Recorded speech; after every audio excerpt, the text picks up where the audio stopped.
کسی بادشاہ کی صرف ایک ہی بیٹی تھی۔ وہ بہت ضدی تھی۔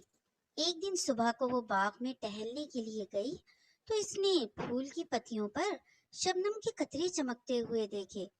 شبنم کے یہ قطرے ان پروں سے زیادہ چمکدار اور خوبصورت تھے جو شہزادی کے پاس تھے۔ شہزادی سیدھی محل میں واپس آئی اور بادشاہ سے کہنے لگی کہ مجھے شبنم کا ایک تاج بنوا دیجیے۔ جب تک مجھے یہ تاج نہیں ملے گا نہ میں کچھ کھاؤں گی اور نہ ہی پیوں گی۔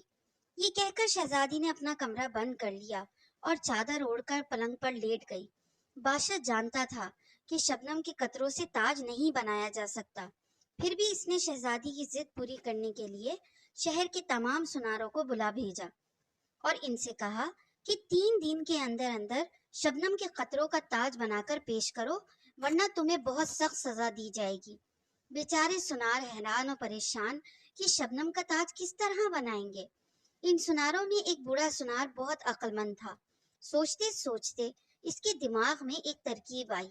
وہ دوسرے دن صبح کو محل کے دروازے پر جا پہنچا اور سپاہیوں سے کہا کہ وہ شہزادی کے لیے تاج بنانے آیا ہے۔ سپاہی اسے شہزادی کے پاس لے گئے۔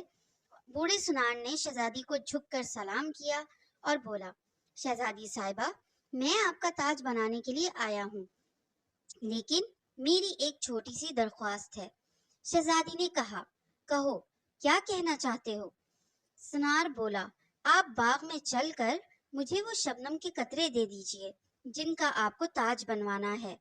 جو قطرے آپ مجھے پسند کر کے دیں گی میں فوراً ان کا تاج بنا دوں گا۔ شہزادی سنار کے ساتھ باغ میں گئی۔ پھولوں اور پتیوں پر شبنم کے قطرے جگمگا رہے تھے، لیکن شہزادی نے جس قطرے کو بھی چھوا وہ اس کی انگلیوں پر پانی کی طرح بہہ گیا۔